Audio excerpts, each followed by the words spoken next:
Hi friends, మీరంతా ఎలా ఉన్నారు ఫ్రెండ్స్? బాగున్నారా? నేను బాగున్నానండి. మీరంతా కూడా బాగుండాలని మనస్ఫూర్తిగా కోరుకుంటున్నాను ఫ్రెండ్స్. ఈరోజు అయితే చికెన్ కర్రీ వండబోతున్నానండి. చాలా రోజుల తర్వాత నేను నాన్ వెజ్ వండాను ఇంట్లో. ఎందుకంటే ప్రతిరోజు ఏదో ఒక పని ఉంటానే ఉంది. ఈ మధ్యకాలంలో నేనైతే నాన్ వెజ్ వండడం అనేది చాలా తక్కువగానే ఉంది. మా వారికి అయితే నోరు బాగోలేదు. ఇంకా నాన్ వెజ్ చికెన్ తెచ్చుకుంటాను వండమంటే ఆయన కోసం అని చికెన్ వండానండి. అమ్మకైతే కొంచెం కాలు బెనికింది కదా, ఆ బెనికినడం వల్ల అమ్మకి ఫుడ్ అది తనకి వేరుపాటుగా ప్రిపేర్ చేయాలి. అలాగే మా వారికి, మాకు, మా అందరికీ కూడా వేరుపాటుగా చేయాలి. ఇలా చేయడం, అలాగే అక్కడ పని ఇక్కడ పని, నాకైతే ఒత్తిడి ఎక్కువగా అనిపించిందండి. బాగా నీరసంగా కూడా అనిపించింది. కానీ తప్పదు కదా, తల్లిదండ్రులకి ఏదైనా ప్రాబ్లం వచ్చినప్పుడు బిడ్డలుగా మనం చూసుకోవాలి కనుక వాళ్ళని కూడా చూసుకోవాల్సి వచ్చింది. తమ్ముడైతే ఎక్కడో ఉంటాడు, విజయవాడలో ఉంటాడు తమ్ముడు. తనకి చూసుకోవడం అంటే వీలు పడదు. ఏదైనా ఆడపిల్లగా మనం పుట్టినప్పుడు తల్లిదండ్రుల బాధ్యత మనకు కూడా ఉంటుందండి. కేవలం మగవాళ్ళే చూసుకోవాలి తల్లిదండ్రులు అనేది అయితే ఉండదు. ఎవరైనా సరే మనకు జన్మనిచ్చినందుకు వాళ్ళని కూడా మనం చూడాలి కదా.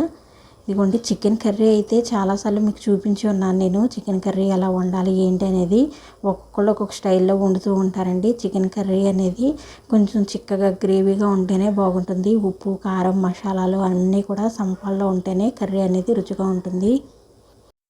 నేనైతే వేరుపాటుకి ఇంకా వేరే ఏదన్నా కర్రీ వండుకోవాలండి. అరటికాయలు అయితే ఉన్నాయి, అరటికాయ ఫ్రై చేద్దాం అనుకుంటున్నాను నేను. లేదా అరటికాయ ఎగురు కానీ పెట్టాలి. నాకైతే కొంచెం ఒళ్ళు అది కొంచెం నిప్పులుగా, కొంచెం ఫీవర్ వచ్చినట్టుగా ఉంది. ఇప్పుడు వాతావరణం కూడా బాగోలేదు కదా, అందుకే నేను చికెన్ అయితే తినదలుచుకోలేదు. వేడిగా చారు పెడితే ఆ చారు వేసి అరటికాయ కర్రీ వండుకుందాం అనుకుంటున్నాను. అదైతే వంట చేయాలండి.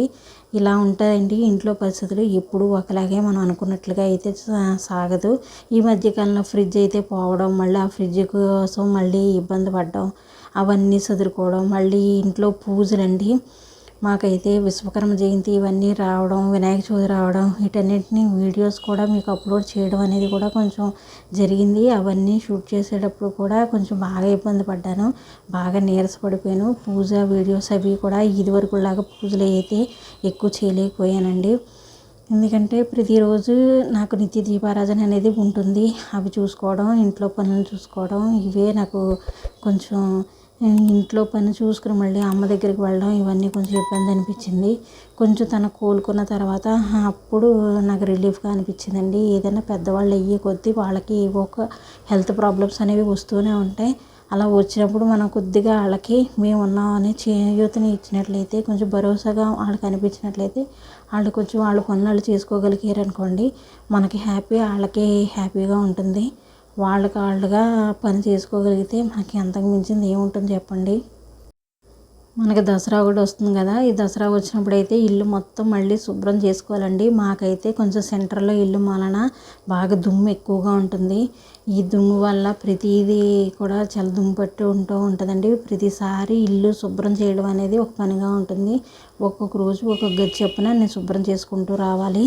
పూజలు అయితే చేయాలండి. పైగా ఏమో మహాలయ పక్షంలో ఉన్నాయి కనుక ఈ 15 రోజులు ఏదో ఒక రోజు అనేది కంపల్సరీ కేటాయించాలి. ఇల్లంతా కూడా శుద్ధి చేసుకున్న తర్వాత, అన్నీ కూడా కంప్లీట్గా అన్నీ శుభ్రం చేసుకున్న తర్వాత ఒక రోజు అయితే మా మావయ్య గారికి మేము మహాలయ పక్షంలో కంపల్సరీ ఆయనకి చేస్తామండి. ఆయన డేటు అంటే తిథి ఉంటుంది కదా, తిథి రోజున వచ్చింది, అప్పుడు చేద్దాం అనుకుంటున్నాము.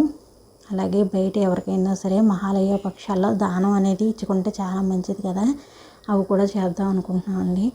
ప్రతి సంవత్సరం మహాలయ పక్షాల్లో అయితే కంపల్సరీ, ఈ పక్షాల్లో అయితే మేము కంపల్సరీ చేస్తూ ఉంటామండి. ఒక 5 రోజులు కానీ ఒక 10 రోజులు కానీ వీలున్నప్పుడు మా వారు వాళ్ళ బంధువులు కానివ్వండి, మా మావయ్య గారు కానివ్వండి, అలాగే ఇటు నా తరపు బంధువుల్లో ఎవరైనా సరే మగవాళ్ళకే కదా చేస్తూ ఉంటారు. ఈ మహాలయ పక్షాల్లో కనీసం వాళ్ళకి జలం వదిలినా వాళ్ళు ముక్తిని పొందుతూ ఉంటారంటారు కంపల్సరీ. అలాంటివన్నీ మా వారు చేస్తూ ఉంటారు. ఈ మధ్యకాలంలో నేను లాంగ్ వీడియోస్ పెట్టడం అనేది తక్కువగానే ఉంటుందండి. షార్ట్ వీడియోస్ ఎక్కువగా పోస్ట్ చేస్తూ ఉంటున్నాను. లాంగ్ వీడియోస్ పెట్టడానికి ఏదైనా కంటెంట్ లేకుండా ఏం పెడతాం, ఎప్పుడు చేసిందే చేసి చూపించడం ఏంటి అన్న ఉద్దేశంతో కూడా నేను చేయడం లేదండి. నేనైతే అన్నీ చేయగలను. ఎందుకంటే నాకు కుట్లు అల్లికలు అన్నీ కూడా నేను బాగా కుట్టగలను, చేయగలను, అన్నీ వచ్చండి. మగ్గం వర్క్తో సైతంగా అవన్నీ కూడా మీకు పెట్టాలి, పోస్ట్ చేయాలి, ఒక్కొక్క వీడియో చేసేనా ఉంటుంది.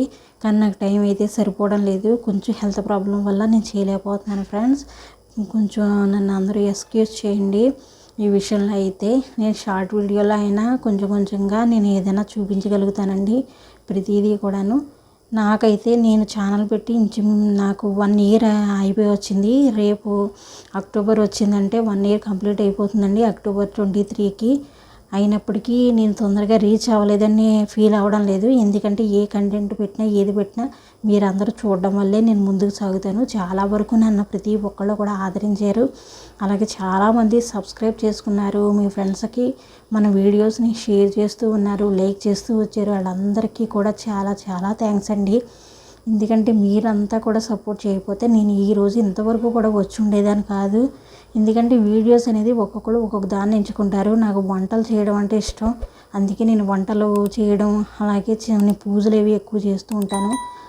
దాని గురించి నేను వీడియోస్ పెట్టాలని అనుకున్నాను. బయటికి వెళ్ళినప్పుడు ఎప్పుడన్నా బ్లాగ్ చేయాలనుకున్నానండి. అందుకే నేను విజయనా కుకింగ్ అండ్ బ్లాగ్స్ అనే ఈ ఛానల్ని నేను స్టార్ట్ చేశాను. ఛానల్ స్టార్ట్ చేసినప్పటి నుంచి ప్రతిరోజు వీడియో అయితే క్రమం తప్పకుండా పెడుతూనే వచ్చానండి. ఇంచుమించు ఒక 4 నెలలుగా అయితే నేను సరైన వీడియోస్ అనేవి మీకు పెట్టలేకపోయాను. నాకు అలాగే పెట్టలేకపోవడానికి కూడా చాలా రీజన్స్ ఉన్నాయి. నాకు హెల్త్ ప్రాబ్లమ్, మా హస్బెండ్కి హెల్త్ ప్రాబ్లమ్, ఇంట్లో కొంచెం ప్రాబ్లమ్స్ ఎక్కువగా ఉండడం వల్ల నేను పెట్టలేకపోయానండి. ఏ వీడియో పెట్టాలన్నా, ఏ పూజలు చేయాలన్నా, ఏం చేయాలన్నా కంపల్సరీ మనీ అనేది కూడా ఉంటుంది. ఎక్కువ నాన్ వెజ్ వీడియోసే పెట్టాలంటే అది నా వల్ల అవడం లేదు. అవి పెడితేనే చూస్తారనుకుంటే అది కష్టం కదా. ఏదైనా సరే మనకు వచ్చిన విధంగా మనం డైలీ ఏం చేయగలుగుతామో అదే నేను వీడియో రూపంలో మీకు అప్లోడ్ చేసి పెట్టాలనుకున్నాను. నా డైలీ వ్లాగ్నే చేద్దాం అనుకున్నానండి. నేను ఇప్పుడు వచ్చి 1 ఇయర్ అయిపోయి 1 ఇయర్కి దగ్గరలోనే ఉన్నాను. అయినప్పటికీ కూడా నాకు నచ్చిన విధంగా నాకు మనసుకు తృప్తి అనిపించే వీడియోస్ మాత్రమే మీకు అప్లోడ్ చేస్తూ వచ్చాను ఫ్రెండ్స్. ప్రతి ఒక్కళ్ళు కూడా చాలామంది చూస్తూ ఉన్నారు. కాకపోతే కామెంట్స్ మీరు చాలామంది చేయలేదు, అది కానీ ఆదరించారు నన్ను. ఒకవేళ కొత్త ఛానల్ అనుకోవచ్చు. ప్రతి ఒక్కరికి చాలా చాలా థ్యాంక్స్ అండి.